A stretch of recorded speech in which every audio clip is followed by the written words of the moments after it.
আসসালামু আলাইকুম প্রিয় নবম ও দশম শ্রেণীর শিক্ষার্থীরা, আশা করি তোমরা সবাই ভালো আছো। আজকে পর্বে আমরা সূচক এবং লগারিদম অর্থাৎ 4.2 এর 1 নম্বর অঙ্কগুলো সমাধান করব। তোমরা দেখতে পাচ্ছ এখানে 1 নম্বর অঙ্কে ক থেকে শুরু করে উম্মা পর্যন্ত আমরা আজকে এই 5টি অঙ্ক সমাধান করা শিখব।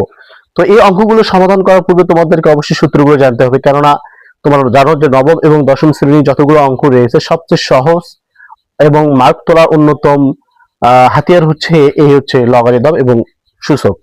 তো আমরা ফার্স্ট টাইমে এই সূত্রগুলো নিয়ে একটু আলোচনা করব। দেখো এখানে যে লগ a টু দি পাওয়ার 1, যখন দেখবা কোনো পাওয়ার বেজের উপরে যদি পাওয়ার 1 থাকে তাহলে মানটা আসবে কত?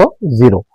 আবার যদি এরকম থাকে log a two the power a, অর্থাৎ পাওয়ারের বেস যদি 1 হয়, এরকম হয়, তখন মানটা আসবে কত? 1। তখন দেখো এখানে যদি আমি লিখি 2 টু দি পাওয়ার 2, তখন মানটা কি আসবে? 1।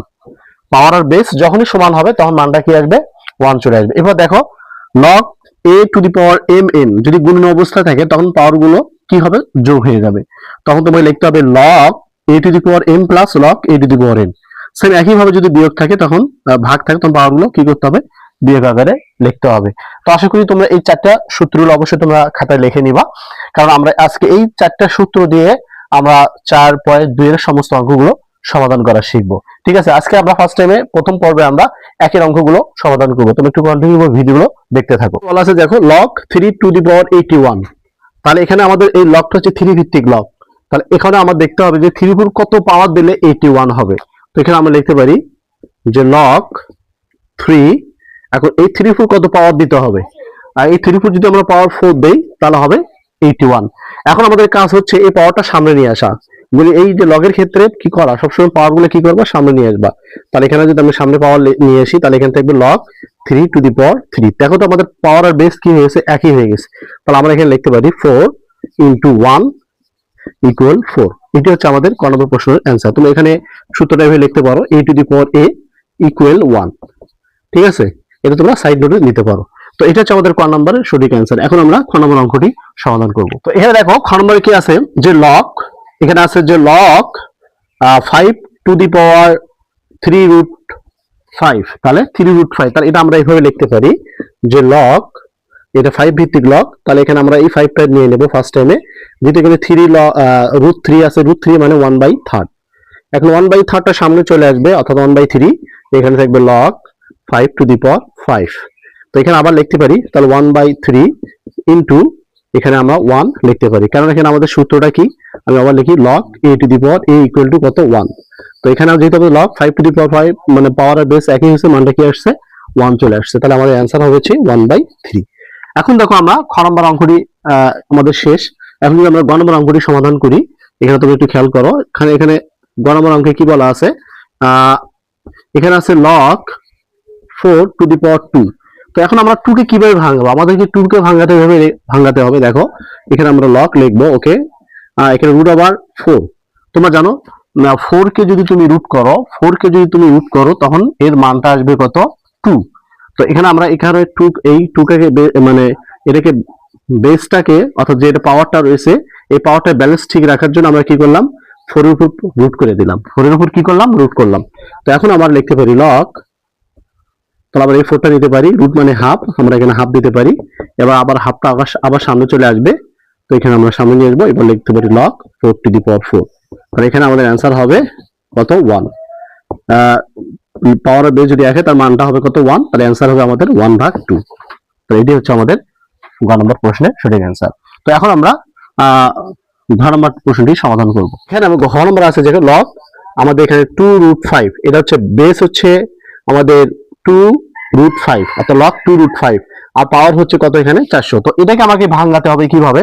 তোমরা যদি এভাবে লেখো, দেখো log এখানে 2 রুট 5, তো এটা এভাবে থাক। তো এটাকে যদি আমরা ভাঙাই তাহলে এখানে লিখতে পারি 16 গুণন 25, কারণ এখানে 16 আর তুমি 25 যদি গুণন করো তাহলে 400 হবে। তাহলে কিভাবে হয় একটু তোমাদেরকে ব্যাখ্যা দেওয়াই, একটু খেয়াল করো। তো 2 দ্বারা ভাগ করলে কত আসবে? 200। আবার 2 দ্বারা ভাগ করলে কত আসবে? 100। আবার 2 দ্বারা ভাগ করলে আসবে হচ্ছে 50।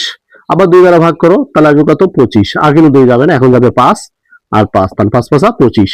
তাহলে এই যে গুণন করলে হচ্ছে 25, 2 দিয়ে 4, 4 দুগুণ 8, 8 দুগুণ 16, তাহলে 16 গুণন 25। ঠিক আছে, তাহলে আমরা 400 কে এভাবে ভাঙাতে পারি। তো এরপর দেখো আমরা এটা আবার লিখতে পারি log 2√5। তো এখানে যদি আমরা এভাবে লিখি, দেখো 2√4, 2√4 দিলে কত আসবে? 16 হবে। তাহলে ইনটু √5 এর উপর যদি আমি আবার পাওয়ার 4 দেই তাহলে 25 আসবে। কেননা তুমি 4টা √5 গুণন করো, 4টা √5 তুমি গুণন করতে পারো, তাহলে দেখবা 25 আসবে। কারণ √5 গুণন করলে 5, আবার √5 গুণন করলে কত আসবে? 5। তাহলে দুটো তুমি গুণন করো তাহলে 25। ঠিক আছে, তাহলে এটাকে আমরা এইভাবে লিখতে পারি, দেখো log 2√5, এটাকে যেহেতু আমরা 2 এভাবে লিখতে পারি, 2 ইন্টু √5 এরপর পাওয়ার 4 দিতে পারি, কারণ দুটো আমরা একসঙ্গে, কারণ যেহেতু দুটো পাওয়ার, একটা পাওয়ার দিয়ে আমরা এই কাজটা সমাধান করতে পারি। আবার যদি 2 কে তুমি 4 বার গুণন করো 16 আসবে, আবার √5 কে 4 বার গুণন করো তাহলে আসবে কত? 25। এর ক্ষেত্রে দেখো আমাদের এই পাওয়ারটা কি আসবে? সামনে চলে আসবে। তো এখানে আমরা লিখতে পারি 4 log 2√5, আর এখানে কি থাকলো? 2√5। দেখো পাওয়ার আর বেস কি হয়েছে? এক হয়ে গেছে, তার এখন আমরা লিখতে পারি 1, কারণ পাওয়ার বেস একই হলে মানটা কি আসে? 1 আসে। তাহলে আমাদের অ্যান্সার হবে কত? 4। তো আশা করি বুঝতে পারছো, খুব ইজিলি অঙ্ক। এরপর আমরা এখন উম্ম নাম্বার যে অঙ্কটা রয়েছে, একদম ইজিলি এই উম্ম নাম্বার অঙ্কটা সবসময় দেখবা কতে চলে আসে, একটু মনোযোগ সহকারে দেখো, আর অবশ্যই তোমরা বুঝতে পারবা। এই উম্ম নাম্বারটা আমরা এইভাবে অঙ্কটা সমাধান করবো, যেহেতু এখানে লগ হচ্ছে 5 ভিত্তিক লগ, তো এখানে আমরা log 5 লিখবো। ঠিক আছে, তো এখানে আমরা ব্র্যাকেটের মধ্যে কাজগুলো সমাধান করার চেষ্টা করব। এখানে কি আছে তোমরা একটু দেখো, 5 এর উপর কি আছে? 3 রুট। তাহলে এখানে আমরা প্রথমে 5 লিখতে পারি, আর 3 রুট মানে হচ্ছে তাহলে এখানে 1/3। এরপর এখানে ইনটু দিতে পারি, আবার 5টা লিখতে পারি, তাহলে রুট মানে কত? হাফ। এখানে আমরা হাফ লিখতে পারি। ওকে, এরপর আবার আমরা লিখবো log 5 ভিত্তিক লগ। তো এই দুটো 5 এর মধ্যে যদি আমরা একটা 5 নেই, কারণ এটা কি আছে, যেমন বেস যদি এক, পাওয়ার গুলো কি আছে? গুণন অবস্থা আছে, তখন পাওয়ার গুলো কি হবে? যোগ হয়ে যাবে। তখন আমরা লিখতে পারি 1/3 প্লাস 1/2।